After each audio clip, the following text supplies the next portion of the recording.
சிறகடிக்க ஆசை சீரியலில் இனி நடக்க போகுது அப்படின்னு தான் பார்க்க போகிறோம். இங்கே மீனாவும் முத்துவும் வந்து செல்வம் அவங்க அப்பாவுடைய 60வது பிறந்த நாளுக்கு போகிறாங்க. அங்கே செல்வம் வீண் செலவு நிறைய பண்ணிகிட்டு இருக்காங்க. இதை பார்த்து முத்துக்கு ரொம்பவே மனசு கஷ்டமாக இருக்குது. பணத்தெல்லாம் இவ்வளோ வீண் பண்ணிகிட்டு இருக்கான், இவ்வளோ பேருக்கு சரக்கு வாங்கி கொடுத்துட்ருக்கான். 60வது பிறந்த நாளுக்கு அவர் சந்தோஷப்படுற மாதிரி எல்லாம் செய்வாங்கன்னு பார்த்தா இப்படி பண்ணுறானே, மீனா சொல்லுது மாதிரிலாம் இருக்குது அப்படின்னு சொல்லி நினச்சிட்டு இருக்காங்க. இந்த சூழ்நிலை மீனாவா நம்ம சாப்பிடுவோம் அப்படின்னு சொல்லிட்டு அப்படி சமாளிக்கிறாரு. இன்னும் மீனா ரொம்பவே கோபமாக உட்காந்துட்ருக்காங்க. அப்படி உட்காந்துட்டு இருக்கும்போது ஒரு ஆள் சவுண்டு வர்றாரு. என்னையா சாப்பாடு ரெடி பண்ணிட்டுருக்காங்க, நல்லாவே இல்லை, சிக்கனே அப்படி இருக்குது அப்படி இருக்குது இப்படி இருக்குன்னு சொல்லி பேசிகிட்டு இருக்காங்க. என்ன சவுண்டு, என்னமாம்மா என்ன பிரச்சனை அப்படிங்கிறாங்க. டேய் சமைக்க முடியல, உங்கள் அப்பா பிறந்தநாளை கொண்டாட முடியலன்னா விட்டுருக்க வேண்டியதானே, ஏன் சீன் போட்டுக்கிட்டு கிடக்கீங்க, நல்லாவே இல்லை அப்படிங்கிறாங்க. மாமா சிக்கன்லாம் நல்லா தானே இருக்குது அப்படி இப்படின்னு சொல்லிட்டாரு செல்வம். என்னடா நல்லா இருக்குது, ஒன்றுமே சரி கிடையாது சரியா. உங்கள் பெரியப்பமாரு பையங்க வந்து 60ஆம் கல்யாணம் பண்ணாங்கன்னா அவங்கள்ட்ட காசு இருக்குது, ஆனால் உங்களுக்கு ஒன்றுமே முடியலைனாலும் சீன் போடுறதுக்காக அப்படி பண்ணிங்களா வச்சிங்களாங்கும்போது, என்னம்மா அப்படி பேசுறீங்க, நீங்களே அப்படி பேசுகிறீங்களா அப்படி இப்படின்னு கேட்கும்போது, என்னடா சீன் உனக்கு, இது நல்லாவே இல்லைடா அப்படின்னு சொல்லி தூக்கிட்டு சாப்பாடுக்கு இப்போல்லாம் எரிய போனோன்னே, என்னம்மா இப்படிலாம் பண்ணுறீங்களா ஓவர் அப்படின்னு சொல்லி செல்வம் பேசிகிட்டு இருக்கும்போது செல்வத்தை கை நீட்டிடுறாங்க. உடனே சண்டை போடாதாங்கன்னு சொல்லிட்டு விலக்கி விட்றாரு முத்து. இப்படி இருக்கும்போது மீனா வேண்டாங்க அப்படிங்க, விடு மீனா அப்படின்னு சொல்லிட்டு, எங்கே பாருங்கள் மேலே கை வைக்கிறதோட வச்சுக்காதீங்க, உங்கள் சொந்தக்காரங்க இருந்தாலும் அவன் என் ஃப்ரெண்டு அப்படிங்க. என்னடா ஃப்ரெண்டு அப்படின்னு சொல்லிட்டு மறுபடியும் செல்வத்து மேலே கை வச்சோன்னா முத்துக்கு கோபமாயிடுது. எப்படி என் ஃப்ரெண்டு மேலே கை வைக்கலாம் அப்படின்னு சொல்லிட்டு செல்வத்தோட மாமாவை செவிட்டிலே வாங்கிடுறாரு. வாங்கணுன்னா எப்போ எங்கள் உறவினர் நீ வந்து 3ஆம் மனுஷன் கை வைப்ப அப்படின்னு சொல்லி எல்லோரும் சூழ்ந்துருந்தாங்க. சூழ்ந்து முத்தை வந்து கெட்டு நல்லா இழுத்துக்கிட்டு வெளில போகிறாங்க. வெளில போடா அப்படின்னு சொல்லிட்டு இன்னும் முத்துவை பிடிச்சி அப்படியே தள்ளி விட்றாங்க. பக்கத்தில் கிடக்கிற கம்பை தூக்கிட்டு வெளுக்காங்க.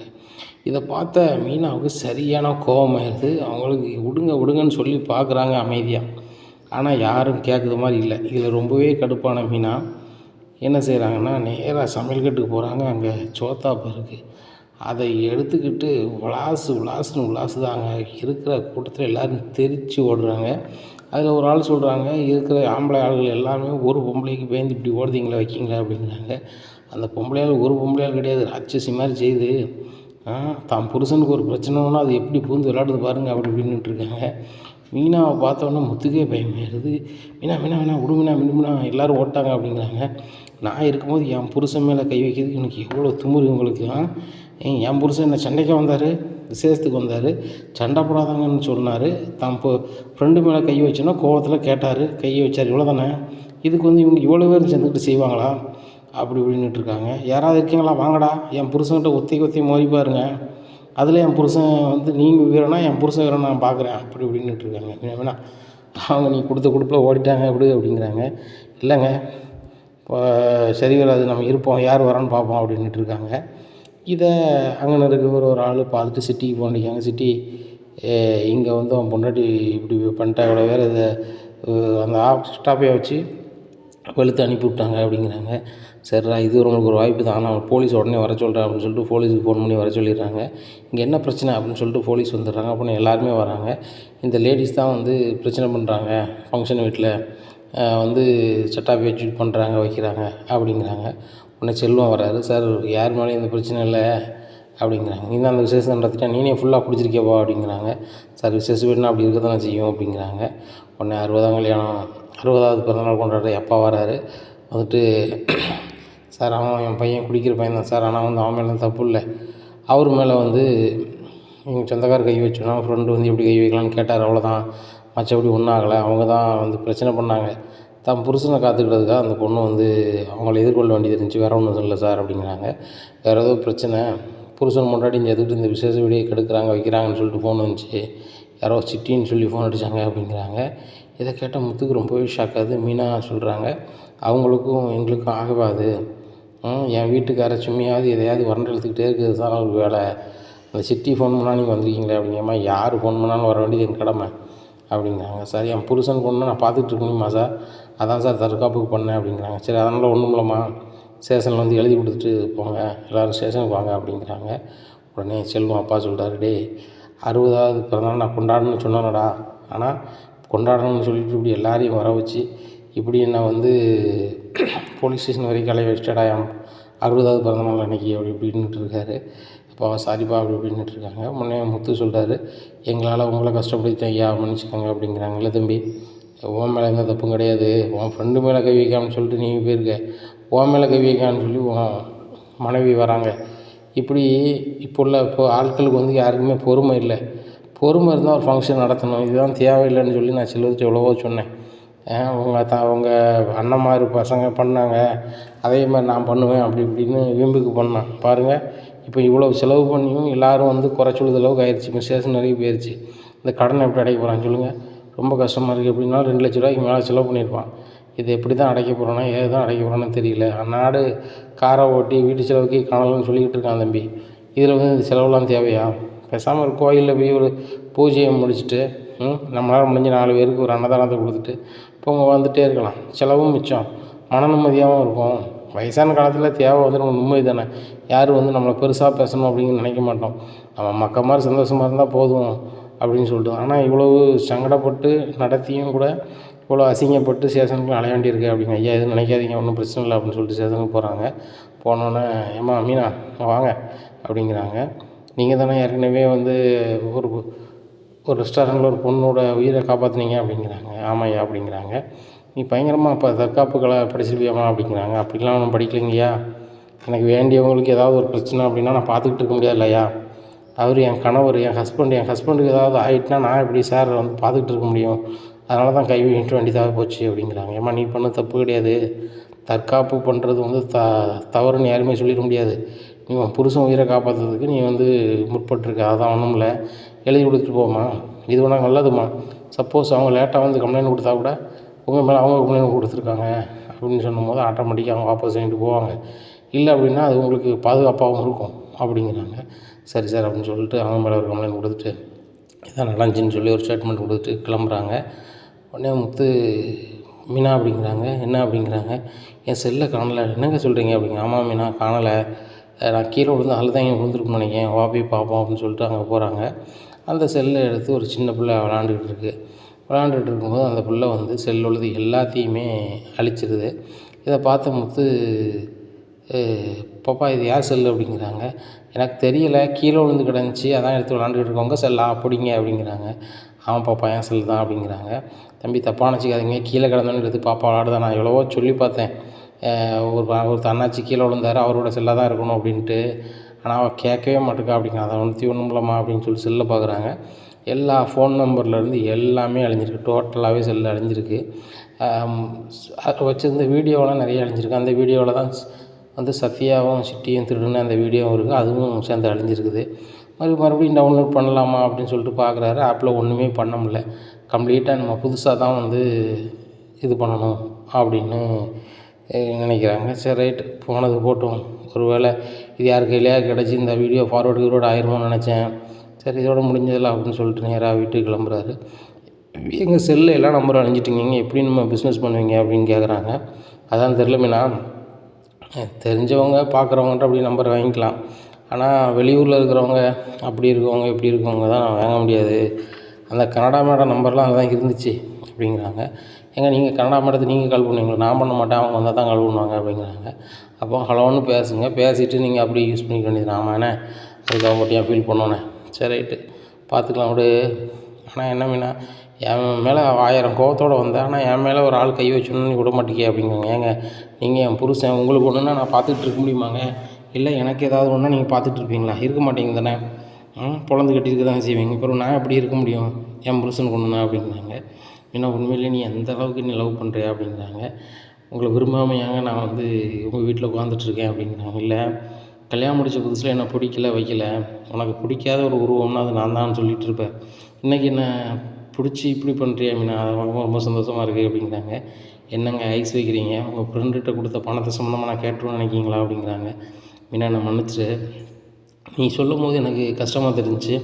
என் ஃப்ரெண்டுக்கு நான் ஒன்றும் கொடுக்க முடியலையா வைக்க முடியலையான்னு சொல்லிட்டு, நம்ம ஃபங்க்ஷன் வீட்டுக்கு வந்த உடனே செல்வத்தெங்கன்னு கேட்கையில் அந்த தண்ணி எல்லாேருக்கும் வாங்கி கொடுத்துட்டு அதில் சீன் போட்டுட்டு இருக்கும்போது தான் எனக்கு தெரிஞ்சிச்சு, அனாவசிய செலவு இப்படிலாம் பண்ணுறான், வேஸ்ட்டாக போகுதுன்ட்டு வைத்தறிச்சலாக இருக்குது.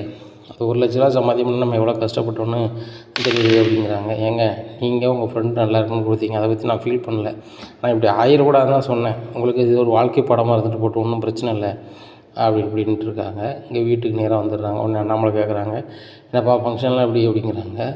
உடனே மனோஜ் வராரு. ஃபங்க்ஷன்லாம் நடக்கலப்பா, எல்லாருமே ஸ்டேஷனில் தான் நின்றாங்க அப்படிங்கிறாங்க.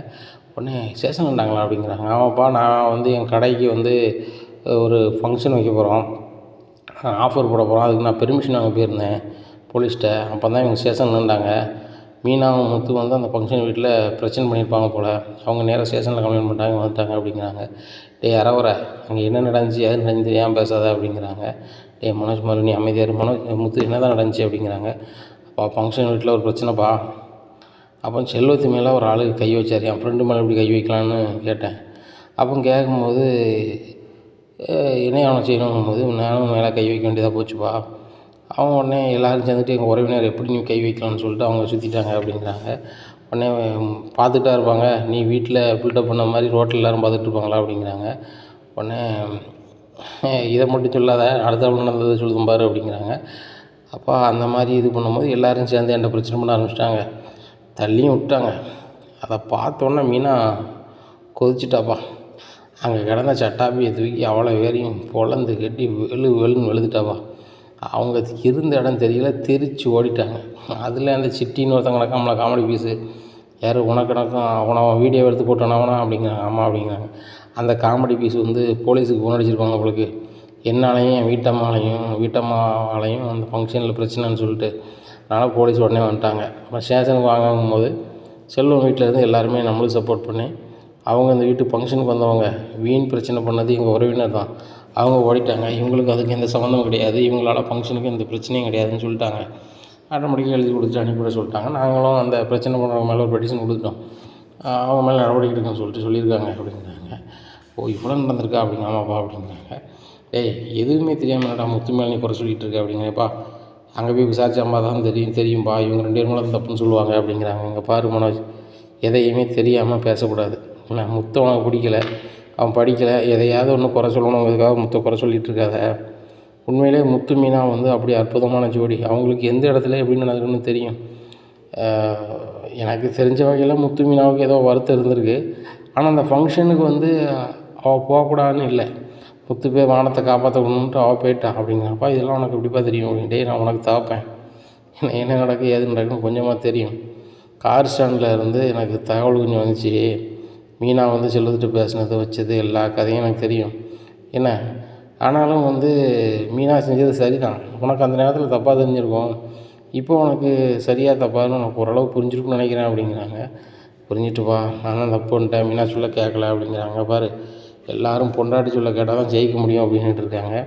ஏங்க உங்களுக்கு இப்போமாவது தெரிஞ்சு அப்படிங்கிறாங்க விஜயா. உடனே நான் சொல்கிறது வந்து பொண்டாட்டிகளுக்கு உனக்கு இல்லை அப்படிங்கிறாங்க. ஏங்க நான் உங்கள் பொண்டாட்டி தானே அப்படிங்க, நீ ராட்சசி இல்லை அப்படிங்கிறாங்க. என்னங்க இப்படிலாம் பேசுகிறீங்க அப்படிங்கிறாங்க. உண்மையை தான் சொல்கிறேன், பெத்த பிள்ளைய நீ வந்து பிள்ளையா மதித்து பேசினதும் இல்லை, வச்சதும் இல்லை. அதே மாதிரி வந்து புருஷனாக மதித்ததும் இல்லை. அப்படி இருக்கும்போது உன்ட்ட என்னத்தை பேச அப்படிங்கிறாங்க.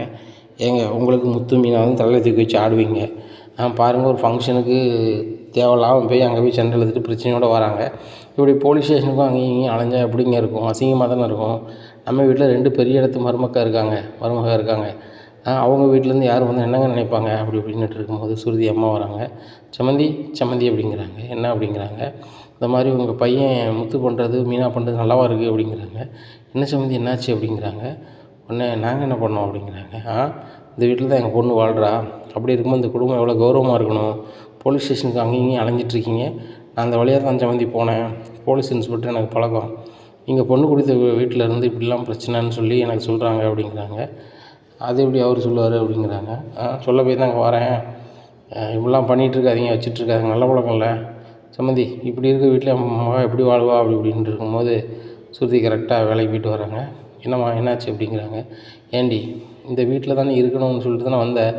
ஆமாம் அப்படிங்கிறாங்க. இந்த வீட்டில் இருக்கிறவங்க யாராவது வந்து 4 பேர் மரியாதை கொடுக்க மாதிரி நடக்காங்களா அப்படிங்கிறாங்க. என்ன மம்மி செஞ்சாங்க ஒன்றா அப்படிங்கிறாங்க.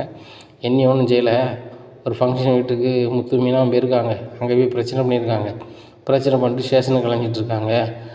இன்ஸ்பெக்டர் உங்களுக்கு வேண்டிய ஆளுங்கன்னா நம்மளுக்கு ஃபோன் பண்ணி சொல்லுதாங்க, இந்த மாதிரி அட்ரஸை கேட்டேன், நீங்கள் பொண்ணு கட்டி கொடுத்த அட்ரஸ் மாதிரி சொன்னாங்க, அப்பா பேரை விசாரிக்கும் போது உங்கள் சம்மந்தி பேர் மாதிரியே இருக்குது அப்படின்னு சொன்னாங்க. சும்மா கேட்கும்போது நானும் ஆமான்னு சொல்லி அசிங்கப்பட்டு தான் மிச்சம் அப்படிங்கிறாங்க. மீனா என்ன தான் நடந்துச்சு அப்படிங்கிறாங்க. அது எங்கள் பர்சனல், இது எதுக்கு அம்மா பேசுகிறாங்க அப்படிங்கிறாங்க. எது பர்சனல், இதே வீட்டில் தானே என் பொண்ணை கட்டி கொடுத்துருக்கேன், உங்களுக்கு அசிங்கம்னா என் பொண்ணு இங்கே தானே வாழுதா அப்படி இப்படிங்கிறாங்க. உடனே முத்து சொல்கிறார், ஏம்மாங்க பாருங்கள், ஒரு இடத்துக்கு போனோம், ஒரு கதை மேடு போலும் ஆயிடுச்சு, அதை நாங்கள் தற்காப்புக்கு செய்ய வேண்டிய சூழல், இதை நீங்கள் பெருசாக பேசுனீங்கன்னா என்ன அர்த்தம் அப்படிங்கிறாங்க. உடனே சுருதி சொல்கிறாங்க, ஏம்மா எனக்கு ஒரு பிரச்சனை வந்துச்சு, அதில் மீனா தான் காத்துக்கிட்டாங்க. மீனா அன்னைக்கு பண்ணது சரி, அவங்களுடைய புருஷனை காப்பாற்றுறதுக்கு அவங்க தற்காப்பு பண்ணால் தப்பாமா அப்படிங்க. அது வேறு இது வேறடி அப்படி, இன்னுமா அது வேறு இது வேறு, பணம் இருக்கிறவங்க பண்ணால் சரி, பணம் இல்லாதவங்க பண்ணால் தப்பு என்னம்மா அப்படி தானே அப்படிங்கிறாங்க. உனக்கு ஒன்றும் புரியலடி, நீலாம் அந்த வீட்டில் இருந்துகிட்டு இருக்க வேண்டாம், மாப்பிள்ள 2 பேரும் கிளம்புங்க, நம்ம வீட்டுக்கு போகலாம் அப்படிங்கிறாங்க. உடனே ரவி திருதுன்னு முழிக்காரு, டே ரவி, நீ மாமனார் வீட்டுக்கு போயிடாடா அப்படி இப்படின்னு இருக்காங்க. நான் ஏம்மா போக போகிறேன் அப்படிங்கிறாங்க. இங்கே பாருங்கள் சம்மந்தி, நான் இது நாள் வரையிலும் வந்து நான் என் வீட்டுக்கு கூட்டி போகணும் வைக்கணும்னு நினச்சதில்ல. ஆனால் வந்து இங்கே நடக்கிறத பார்த்தா அப்படி தான் தோணுது. இந்த முத்து மீனாவும் என் பையன் என் மருமகனையும் என் மகளையும் வந்து நிம்மதியாக இருக்க விட மாட்டாங்க. அதனால் இந்த வீட்டிலேருந்து போகிறது தான் அவங்களுக்கு நல்லது, எனக்கும் அதான் நல்லது. நான் அடிக்கடி வந்து இங்கே வந்து மன உளைச்சலில் இருக்க முடியாது. இந்த வீட்டில் இருக்கிறவங்க பொதுவாக ஒரு கூட்டு குடும்பத்தில் இருக்கும்போது ஒரு ஆள் ஒரு பிரச்சனை பண்ணால் மற்ற எல்லாருக்கும் பாதிக்கணும் தெரியணும். அது தெரியாத ஆட்கள் வந்து இந்த வீட்டில் இருந்தாங்கன்னா எப்படி என் மகன் வாழ்வா அப்படி இப்படின்ட்டு இருக்காங்க. மம்மி, நான் இந்த வீட்டில் வாழலை வைக்கணும்னு உன்ட்ட சொன்னேனா அப்படிங்கிறாங்க. உடனே அண்ணாமலை சொல்கிறாங்க, ஏம்மா அந்த பிள்ளை இந்த வீட்டில் வாழணும்னு முடிவில் இருக்குது, நீங்கள் இந்த வீட்டில் இருந்து அந்த பொண்ணை கூட்டி போகணுன்னு பேசிகிட்டு இருக்கீங்க அப்படிங்கிறாங்க. ஆமாம் சம்மந்தி, இந்த வீட்டிலேருந்து தான் கூட்டி போகிறேன் என் பொண்ணையும் என் மருமகனையும் அப்படிங்கிறாங்க. ரவி சொல்கிறார், அதுக்கு நாங்கள் வரணும்ல அப்படிங்கிறாங்க. என்ன மருமகன் எப்படி பேசுகிறீங்க, இப்படி உங்கள் அண்ணன் அவமானப்படுத்துகிறாரு, உங்கள் அண்ணி அவமானப்படுத்துகிறாங்க, ரோட்டில் போகிறவங்களாம் நம்மளை சீப்பாக பேசுகிறாங்க, அந்த குடும்பத்தில் நீங்கள் இருக்கணுமா? நாளைக்கு என் பேரன் பேத்தின்னு சொல்லி இருக்கும்போது கௌரவமாக இருக்க வேண்டாமா? இது வரைக்கும் ஆச்சு, எங்கள் வீட்டில் ஒரு பிரச்சனைன்னு சொல்லி நாங்கள் ஸ்டேஷனுக்கு முதல்ல வச்சதில்லை அப்படிங்கிறாங்க. உடனே ரவி கேட்குறாரு, ஏன் சுருதி வந்து ஓடி போயிட்டான், நீங்கள் ஸ்டேஷனில் கம்ப்ளைண்ட் பண்ணலையா, அப்பாவும் வீட்டு மானம் போகலையா அப்படி இப்படிங்கிறாங்க. உடனே மருமகனை இப்படிலாம் பேசாதங்க, நீங்கள் வாங்க நம்ம கிளம்பலாம் அப்படிங்கிறாங்க. நீங்கள் வேணால் கிளம்புங்க, நான் வரல. சுருதி, நீ அம்மா கூட போகிறியா அப்படிங்கிறாங்க. நான் உன்ட்ட சொன்னேனா ரவி, நான் ஏன் போக போகிறேன் எங்கள் மம்மி கூட, என்ன பிரச்சனை நம்மளுக்கு வந்துடுச்சு சொல்லு, நான்லாம் போக மாட்டேன் அப்படிங்கிறாங்க. உடனே மம்மி உனக்கு இப்போ என்ன பிரச்சனை அப்படிங்கிறாங்க. இந்த வீட்டில் இருந்து இருக்கிறோம்னா கௌரவம் இருக்கும் முடியும், இந்த வீட்டில் கௌரவம் இல்லை, கௌரவம் இல்லாத வீட்டில் நீ இருக்க தேவையில்லை அப்படிங்கிறாங்க. சம்மந்தி என்ன பேசுகிறீங்க, என் பையனா அது மனோஜ் ரவின்னு தான், இவனை வந்து ஏன் பத்தன்னு நான் ஃபீல் பண்ணிகிட்ருக்கேன் அப்படிங்கிறாங்க. சம்மந்திங்க பாருங்கள், நீங்கள் ஃபீல் பண்ணுங்கள், பண்ணாமல் போங்க, ஏன்னா வந்து ஊர் உலகத்தில் உங்கள் பையன்லாம் சொல்ல போகிறாங்க, ஏன் மகா வாழக்கூடிய வீடு தான் இப்படி சீச்சின்னு இருக்குன்னு சொல்லுதாங்க, அதனால் எனக்கு சரி வராது, சுருதி நீ பிறப்படு அப்படிங்கிறாங்க. நானாக வரல மம்மி, நீ போனா போ அப்படிங்கிறாங்க. என்னடி உனக்கு புரியலையாடி, ஒரு வீட்டில் இருக்கனா உனக்கு கௌரவம் இருக்கணும்டி, கௌரவம் இல்லாத வீட்டில் நீ ஏன் இருக்க அப்படிங்கிறாங்க. மம்மி, நான் வந்து ரவியை நம்பி தான் வாழ வந்தேன், ரவிக்கு எனக்கு எந்த பிரச்சனையும் கிடையாது, ஏன்னா ரவி எங்கே இருக்கானோ அதான் என் இடம், இதான் என் வீடு, இந்த வீட்டில் தான் எனக்கு பாதுகாப்பு, எனக்கு ஏதாவது ஒன்றுனா வந்து பார்க்குறதுக்கு மீனா இருக்கிறாங்க, முத்து இருக்கிறாங்க, என் மாமனார் மாமியார் இருக்கிறாங்க, என்ன அவங்களோட வீடு இருக்குது, நான் பார்த்துக்கிடுவேன் அப்படிங்கிறாங்க. அப்படியாடி அவ்வளோ தூரத்துக்கு வந்துட்டியா அப்படிங்கிறாங்க. ஆமாம் மம்மி, அவ்வளோ தூரத்துக்கு வந்துட்டேன், எனக்கு ஏதாவது பிரச்சனை உங்களால் சமாளிக்க முடியுமா, பணம் இருக்க தான் செய்யுது, அந்த பைச்சு வந்து என்கிட்ட பிரச்சனை பண்ணான், என்ன பண்ணிட்டீங்க, ஒன்றுமே பண்ண முடியல, இந்த முத்துதுணியை காப்பாற்றினாங்க, இந்த மீனா என்னை காப்பாற்றினாங்க, அவங்க காப்பாற்றுறனோட நிலைமை என்ன இருக்கும், இந்த வீட்டில் தான் என்ன பாதுகாப்பு, அவங்க பர்சனல் தேவைக்காக அவங்கள தன்னை தற்காத்துக்கிறதுக்காக அப்படி பண்ணியிருக்காங்க முத்து மீனா, இதை பெருசாக குறை பேசிகிட்டு இருக்கேன் மம்மி அப்படிங்கிறாங்க. ரோட்டில் பேசுறது ரொம்ப அசிங்கமாக இருக்குது, இப்படி குடிச்சிட்டு வந்து ஒரு ஃபங்க்ஷனில் சண்டை போட்டு போலீஸ் ஸ்டேஷனுக்கு போகிறது சீச்சின்னு இருக்க குடும்பத்தில் நீ இருந்து அசிங்கப்படுது, ஏன்ட்ட தலையெழுத்தாடி பேசாமல் நம்ம வீட்டுக்கு வந்துட்டு நம்ம வீட்டிலேருந்து ஜேஜேன்னு இருக்குது அப்படிங்கிறாங்க. ஏம்மா மம்மிங்க பாரு, இங்கே இருக்கிறது எனக்கு ஒரு ரூம் தான் இருக்குது, அதை விட்டால் மொட்டை மாடி தான் போகணும், ஆனால் நம்ம வீட்டில் ஏகப்பட்ட ரூம் இருக்குது, ஏகப்பட்ட ஏசி இருக்குது, நான் வந்து ஏசியே வராட்டில் ஹாலில் கூட படுத்துக்க முடியும் என்னால், ஆனால் வந்து உன் வீட்டுக்கெலாம் வர முடியாது மம்மி, போய்ட்டு வா அப்படிங்க. என்னடி உன் வீடு அப்படின்னு சொல்லிகிட்டு இருக்க, நாங்கள் உருவாக்கியிருக்க வச்சுருக்க சொத்து எல்லாத்துக்குமே அதிபதி நீ தானே அப்படிங்கிறாங்க. உடனே மனோஜ் சொல்கிறாரு, டேய் ரவி, பிழைக்க தெரியாத மாதிரி இருக்காத, போய் அங்கே போய் சந்தோஷமாக இரு, உனக்கு தான் இவ்வளோ சொத்து இருக்கலடா, ஏன்டா இங்கே கடந்து கஷ்டப்படணும் அப்படிங்கிற. டே மனோஜ், உனக்கு அறிவு இல்லையா, அப்பா நம்மளை கஷ்டப்பட்டு வளர்த்தாடா, நான் எதுக்கிட்ட அங்கே போகணும் அப்படிங்கிறாங்க. அப்படி சொல்கிறா அப்படிங்கிறாங்க. டேய் வீணா பண்ணோன்னே சும்மா இரு அப்படிங்க. யார்டா வீணா பண்ணோன்னே, நீ வந்து ஒரு ஒன்றுமில்லாத வீட்டில் பொண்ணு கட்டியிருக்க, உனக்கு யாரும் ஒரு ரூபா காசு தர போகிறதில்ல, தரையும் முடியாது, ஆனால் ரவியும் நானும் அப்படி இல்லை, கோடீஸ்வரவங்க வீட்டில் பொண்ணு கட்டியிருக்கோம், என்றைக்குனாலும் எதனாலும் எங்களுக்கு தானே அப்படிங்கிறாங்க. அப்படி சொல்லுங்கள் முத்து மருமகனே, உங்கள் தம்பிகிட்ட சொல்லி வர சொல்லுங்கள் அப்படிங்கிறாங்க. டேய் ரவி கிளம்புடா அப்படிங்கிறாங்க. டேய் நான் போகல, தேவையான நீ போ அப்படின்னா, எப்படா போக முடியும் அப்படிங்கிறாங்க. தெரியுதுல சதனாம இருக்குது அப்படிங்கிறாங்க. உடனே மருமகனை நான் சொல்லுதேன் கேளுங்க, உங்களுக்கு ரெஸ்டாரண்ட் தானே வைக்கணும், நான் வச்சு தரேன், நீங்கள் ரெஸ்டாரண்ட் வைக்கிறதுக்கு லோனுக்கு அங்கங்கே அலைஞ்சிட்ருக்கீங்க வச்சுட்ருக்கீங்க, எல்லாமே சுருதி சொல்ல தான் செய்கிறான், நீங்கள் ஏன் வந்து இப்படி அலையணும், நம்மகிட்ட தான் கோடிக்கணக்கான சொத்து இருக்கா இல்லையா, பிஸ்னஸ் இல்லையா? நம்மளுக்கு கேரளாவில் ஏகப்பட்ட பிஸ்னஸ் இருக்குது. இங்கே என் வீட்டுக்கார் ரயில்வேல வேலை பார்க்கறனால ஏதாவது பிஸ்னஸ் பண்ணால் கவர்மெண்ட்டில் வேலை பார்த்துக்கிட்டே பிஸ்னஸ் பண்ணுறான்னு பிரச்சனை வருங்கிறதுக்காக தான் எதுவுமே பண்ணல. அதை புரிஞ்சுக்கோங்க. நீங்கள் வந்து முதல்ல வந்து கிளம்புங்க மாப்பிள்ள அப்படிங்கிறாங்க. அதாங்க பாருங்கள், சுருதியோட அம்மா நான் மரியாதை கொடுத்துட்டே இருக்கேன். நான் வர விரும்பலை. சரிதானா? சுருதி வந்தான்னா கூப்பிட்டு போங்க. நான் இல்லைன்னு சொல்லலை. ஆனால் வந்து இனியெல்லாம் கூப்பிடாதீங்க, நான் வரமாட்டேன் என்றைக்குமே அப்படிங்கிறாங்க. சுருதி நீங்கள் அம்மா கூட போறியா அப்படிங்க. நான் எதுக்கு கவி போட போகிறேன், நீ இருக்க இடம் தான் எனக்கு வீடுன்னு சொல்லிட்டேன். பிறகு நீ போறியா போகிறேன்னு கேட்டால் என்ன அர்த்தம் அப்படிங்கிறாங்க. இங்கே பாருங்க யாரும் வரல, நீங்கள் கிளம்பி போயிட்டே இருக்கலாம் அப்படிங்கிறாங்க. சுருதி தான் அவங்க முடிவா அப்படிங்கிறாங்க. அம்மா என்றைக்குமே முடிவு இது தான், சரியா? ரவி இருக்க இடம் தான் எனக்கு வீடு. ஏன்னா ரவிக்கு எனக்கு 1000 சண்டை வரும், அதுக்காக புருஷன் முன்னாடி சண்டை வராது. யார் வீடு தான்? ஏன் அப்பாவுக்கு உனக்கு சண்டை வரலையா? எங்களுக்குள்ளே எந்த சண்டையுமே கிடையாது, எங்கள் குடும்பத்தில் எந்த பிரச்சனையும் கிடையாது. நான் அவங்ககிட்ட நீ வந்து யாரும் பஞ்சாயத்து பண்ணு எதுன்னு சொன்னோமா மம்மி? நீனா வந்துக்கிட்டு முத்து மீனா வந்து போலீஸ் ஸ்டேஷனில் போய் நின்றாங்க, அந்த குடும்பத்துக்கு அசிங்கமாயிட்டு நீ பேசாமல் நம்ம வீட்டுக்கு வந்துரு அப்படி இப்படின்னு சொல்லிகிட்டு இருக்க. மம்மி எனக்கு புரியுது, என்னென்னா நீ பல முறை என்ன பிரிக்கணும்னு நினச்ச, நடக்கலை. இதை ஒரு வாய்ப்பாக வச்சு நீ இது பண்ணணும்னு நினைக்கிற. அது எப்படி நடக்கும்?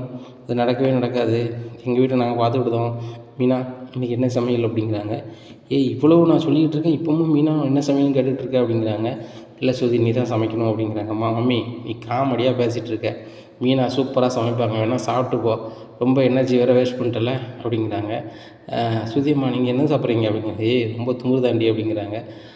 ஆமாம்மா நீங்கள் சமைச்சு போட்டு தான் முன்னாடி துமுறு அப்படிங்கிறாங்க. அப்படி சொல்லுங்கள் முத்து அப்படிங்கிறாங்க. அம்மாவே அவங்க வந்து கிண்டல் பண்ணுறாங்க, நீ வந்து அவங்களுக்கு சப்போர்ட் பண்ணிகிட்டு இருக்க அப்படிங்கிறாங்க. மம்மி நீ பண்ணுறது சுத்தமாக சரி கிடையாது, சுத்தமாக சரி கிடையாது மம்மி. அவங்க வந்து ஏதாவது ஒரு பிரச்சனைக்கு கொண்டு வந்தாங்களா? இல்லைல்ல. நீ ஏன் மம்மி வந்து பிரச்சனையை கிளப்புன்னே வர ஒவ்வொரு நேரமும் நான் பார்த்துட்டு தான் இருக்கேன். நீ எதையாவது பண்ணிகிட்டு இருக்க மம்மி.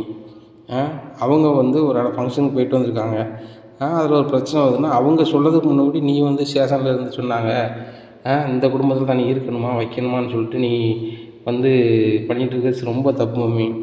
ஏன்னா அவங்க தற்காப்புக்கு எதுவும் பண்ணிட்டு போகிறாங்க, உனக்கு என்ன வந்துட்டு, அதனால் உனக்கு என்ன பிரச்சனை அப்படிங்கிறாங்க. நம்ம குடும்பம் வந்து ஒரு பணக்கார குடும்பம், ஒரு பாரம்பரியமிக்க குடும்பம். அந்த குடும்பத்தில் பிறந்துட்டு நீ இப்படி ஒரு சச்சரவு பண்ணது அவங்க குடும்பத்தில் வந்து நீ இருக்குன்னு ஆசைப்படுறியா அப்படிங்கிறாங்க. நான் அண்ணாமலை சொல்கிறேன், ஏம்மா அங்கே பாருங்கள், என் பிள்ளைகளுக்கு நல்லது கெட்டது எதுன்னு சொல்லி கொடுத்து வளர்த்துருக்கேன். அது போக வந்து நியாயம்னு படுறது தான் முத்து செய்வான். முத்து ஒன்று செஞ்சுருக்காங்கன்னா அதில் நியாயம் இருக்கும், அதை மட்டும் புரிஞ்சுக்கோங்க. மீனாவும் அவங்க ஏற்பாட்டியை வந்து டர் பண்ணியிருக்கா அப்படின்னா கண்டிப்பாக அதில் ஒரு அநியாயம் இவங்களுக்கு நடந்திருக்கும், அதனால தான் பண்ணியிருப்பான் அந்த பிள்ளை அப்படிங்கிறாங்க அண்ணாமலை சுதாகிட்ட. இனி என்ன நடக்கும் அப்படிங்கிறத பொறுத்திருந்து பார்க்கலாம். நம்ம சேனலை நீங்கள் மறக்காமல் லைக் அண்ட் சப்ஸ்கிரைப் பண்ணுங்கள். நன்றி, வணக்கம்.